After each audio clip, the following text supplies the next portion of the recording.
자, 그렇다면 헤라는 제우스의 몇 번째 여성일까? 정실 부인이니까 첫 번째 부인. 정실이 무조건 첫 번째는 아닐걸요? 예. 제 생각에는 한 대여섯 번째 되지 않을까. 대여섯 번째. 촉이 좋으신데요. 한번 볼까요? 제우스의 부인이 몇 명이었는지. 화려하다. 첫 부인은 메티스라는 여신입니다. 인간들과 모든 신들 중에서 가장 아는 것이 많은 지혜로운 신이라는 거죠. 두 번째 부인은 테미스였는데 테미스는 법과 질서, 체제의 신이라고 할 수 있습니다. 이 테미스는 참고로 말하면 제우스의 고모입니다. 그러니까 이 혈통도 물을 가리지 않고 주변의 여자는 그냥 싹 다 그냥 맞아.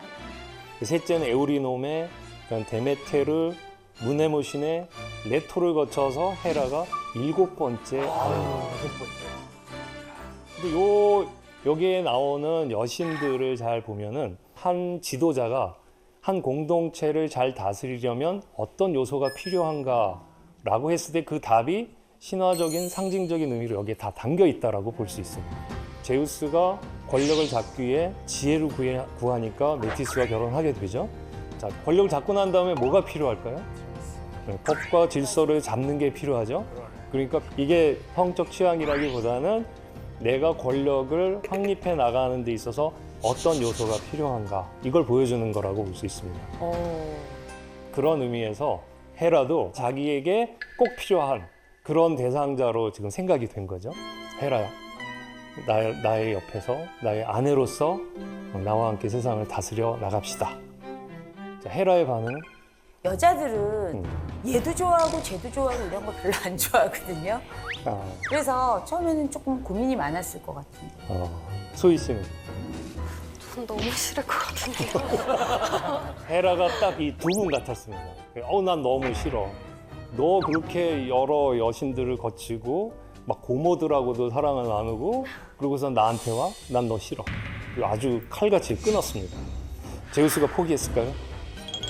포기했으면 얘기가 안 들리겠죠. 부부가 안 됐겠죠. 포기하지 않았습니다. 나는 당신이 꼭 필요하다.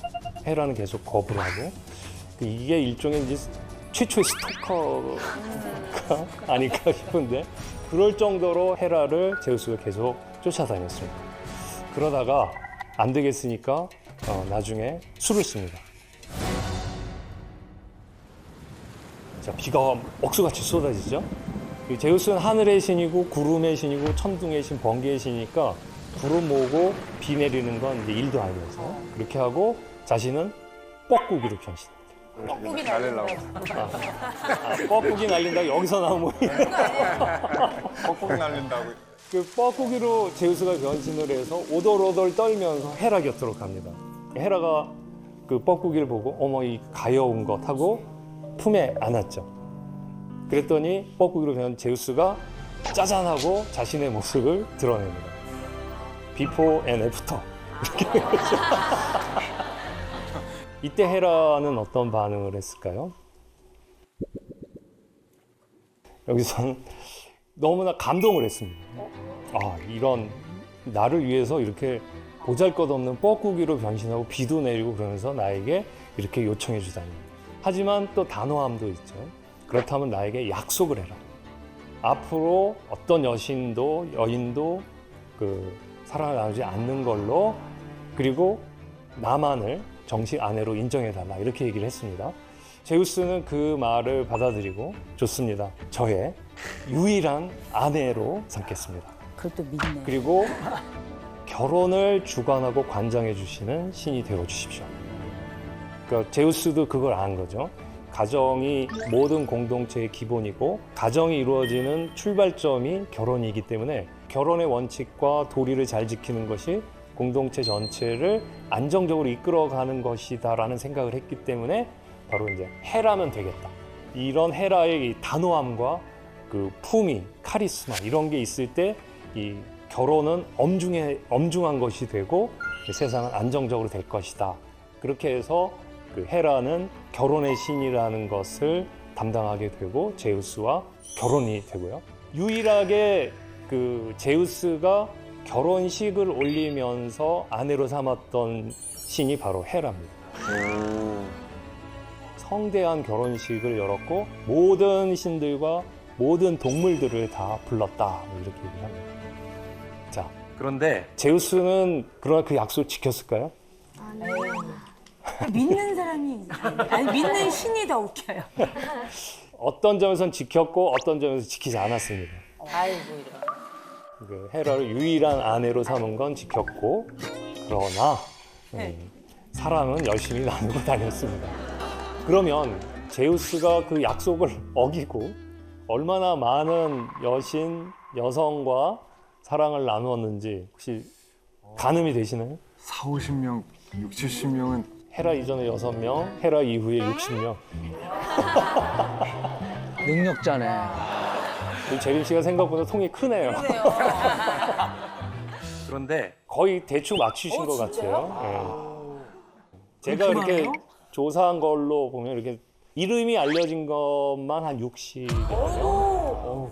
그리고 자식들이 있는데 이 자식들은 엄마가 누군지 모르는 경우도 있어요. 그래서 이렇게 해보면 70명을 훌쩍 넘어가지 않을까 싶고요. 안 알려진 것도 많고요. 그런데 왜? 상중 씨 어투란데면 그런데 말입니다.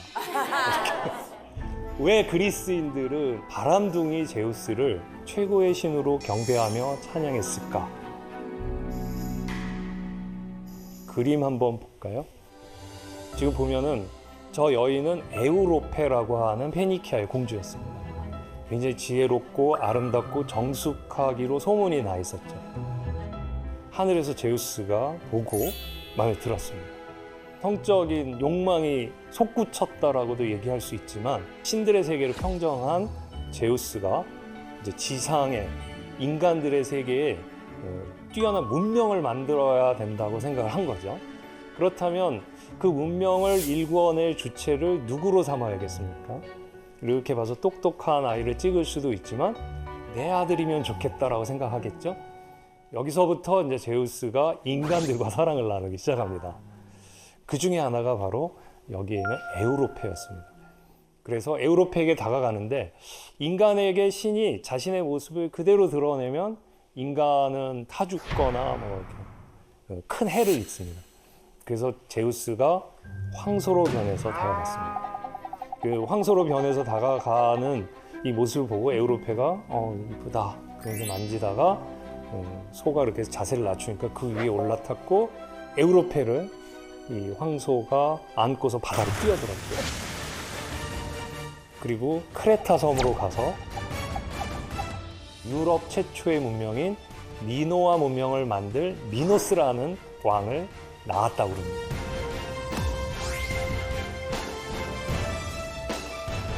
제우스가 바람을 핀 데에는 다 계획이 있었던 거죠. 자, 이 위대한 문명의 시발점을 어디서부터 시작하는 게 이 위대함을 부각시킬 수 있겠습니까? 신의 혈통. 그렇죠? 우리의 문명을 만든 자는 보통 사람이 아니야. 신의 혈통을 땄는데 신도 보통 신이 아니야. 최고의 신 제우스야. 이러고 보니까 우리 동네도 그런데 그러면서 동네마다 자기네들을 주장하면 제우스가 바람 안 필 도리가 없게 되는 거죠. 그리고 제우스가 바람 피우는 모습을 잘 보면은 상대가 아까 헤라처럼 다 거부하거나 그런 경우 굉장히 많아요. 다 피해 다니고 난 싫다고 그러고 그럴 때 제우스가 포기하지 않습니다. 상대가 거절할 때 내 자존심을 내세우지 않고 상대가 나를 받아들일 수 있는 모습으로 나를 변신시키고 나를 낮추고 나를 그 모습에 이제 맞추는 거죠. 이게 자신의 성적 욕망을 채우기 별짓 다 하네 이게 아니라 큰 일을 이루기 위해서 자신을 그렇게 낮추고 상대를 배려했구나라는 마음이 있는 거죠. 자, 어쨌든 얘기로 다시 돌아와서 헤라와 제우스가 결혼을 했고 그 사이에서 자식들이 태어났겠죠. 그림에 보면 에일레이튀아라고 있는데 이거는 출산의 여신, 결혼의 여신의 딸, 출산의 여신 잘 맞죠?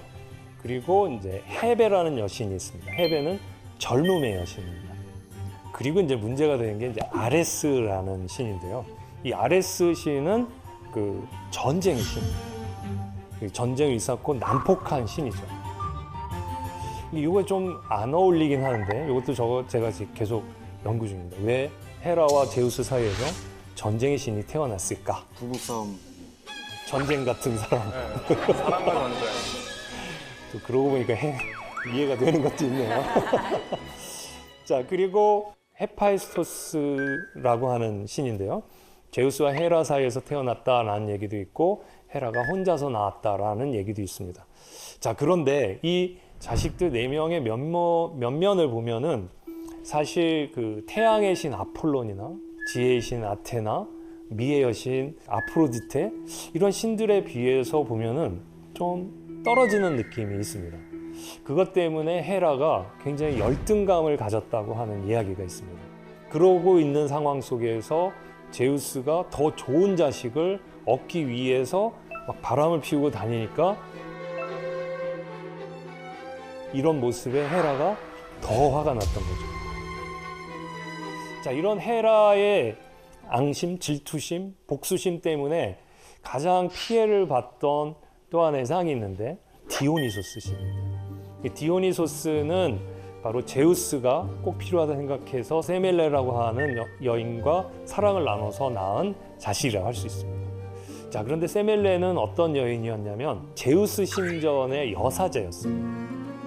자, 그런데 이 세멜레가 자기가 모시는 제우스가 찾아왔으니까 얼마나 기뻤겠어요. 그런데 제우스는 자기 모습 그대로는 나타날 수 없으니 청년의 모습으로 나타나서 세멜레에게 접근하고 둘이 사랑을 나눴고 둘 사이에서 아들을 잉태하게 됩니다. 자, 그런데 이걸 본 헤라가 가만히 있겠습니까? 화가 났습니다. 자, 그래서 헤라도 세멜레를 오래전부터 돌봤던 늙은 유모로 변신해갖고 세멜레에게 다가갑니다. 그러면서 이렇게 말하죠. 요즘 남자들은 자신의 제우스라고 거짓말을 하면서 순진한 처녀들의 순결을 빼앗는데요. 다음에 만나면 진짜 모습을 보여달라고 하세요. 만약 그 남자가 그걸 거절한다면 제우스가 아니라는 뜻일 거예요. 이렇게 유혹을 합니다. 세멜레 입장에서 귀가 솔깃하겠죠. 그래서 제우스를 만나는 시점에 얘기를 합니다. 나에게 소원이 하나 있는데 꼭 들어주실래요? 그랬더니 제우스가 어떤 소원이든지 내가 다 들어주겠다. 스틱스 강에 맹세하고 들어주겠다고 약속을 합니다. 근데 그 스틱스 강에 그 맹세를 하면 신들조차도 그걸 어기면은 큰 벌을 받게 돼 있습니다. 그러니까 결국 제우스는 세멜레의 그 소원을 눈물을 머금고 들어주게 되죠. 그래서 자신의 모습을, 인간의 모습을 벗고 자신의 모습을 보여주자 그 천둥과 번개의 광휘 때문에 세멜레가 타 죽게 됩니다. 근데 세멜레가 죽는 모습을 제우스가 안타깝게 바라보고 있는데 보니까 태중에 아이가 있는 거예요. 그 아이를 끄집어내서 자기 허벅지에다가 집어넣었다고 합니다. 그리고 무럭무럭 자라서 출산일이 되었을 때 아이가 태어났죠. 근데 이걸 또 헤라가 본 겁니다. 아니, 저 아이가 살아남다. 그 아이를 어떻게든지 죽이려고 하는데 헤르메스가 제우스의 명을 받고 그 아이를 빼돌립니다. 그리고 세멜레의 언니였던 이노에게 넘겨지죠. 자, 이 탄생 이야기 속에서 하나 주목할 게 사실 디오니소스는 신이 아닙니다. 사실은 보통 인간과 신 사이에서 태어난 아이는 영웅이라고 하거든요. 반인 반신의 영웅인데 이렇게 태어나서 어렵게 자라났잖아요. 근데 이 어렵게 자라난 아이를 헤라가 여전히 못마땅하게 여기고 광기를 집어넣습니다. 그래서 이 광기에 휩싸인 디오니소스는 미친 듯이 세상을 돌아다니게 되고 그리고 디오니소스를 돌봐줬던 이모인 이노와 그의 남편 아타마스는 헤라의 또 징벌을 받아가지고 미쳐버립니다.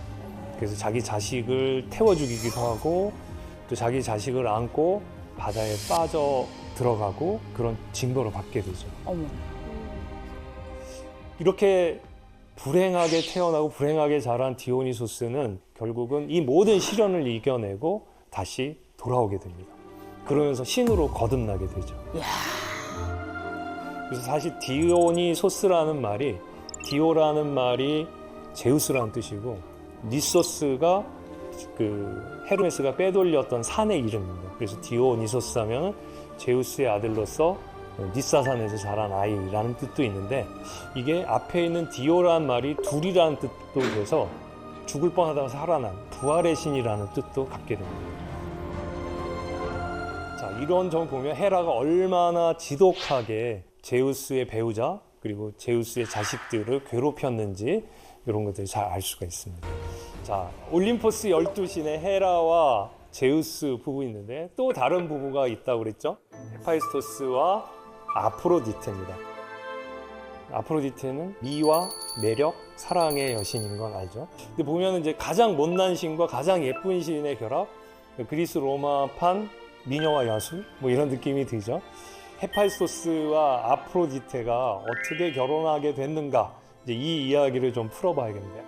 자, 제우스의 첫 번째 부인 누군지 기억나시나요? 메티스. 네, 메티스, 지혜의 여신 메티스였습니다. 그런데 어느 날 신탁이 하나 내려집니다. 메티스는 첫 번째 아이로 딸을 낳을 것인데 그 딸을 낳은 다음에 두 번째는 아들을 낳을 것이다. 근데 그 아들이 제우스를 밀어내고 권력을 잡을 것이다. 이런 신탁이 내려진 거예요. 제우스가 어떻게 했을까요? 그 신탁을 무시하고 그래도 난 사랑하니까 자식을 낳겠다. 이렇게 마음을 먹을 제우스일까요? 제우스는 사랑보다 권력을 더 우선시하는 내가 어떻게 그 획득한 권력인데 이걸 놓칠 수 없다.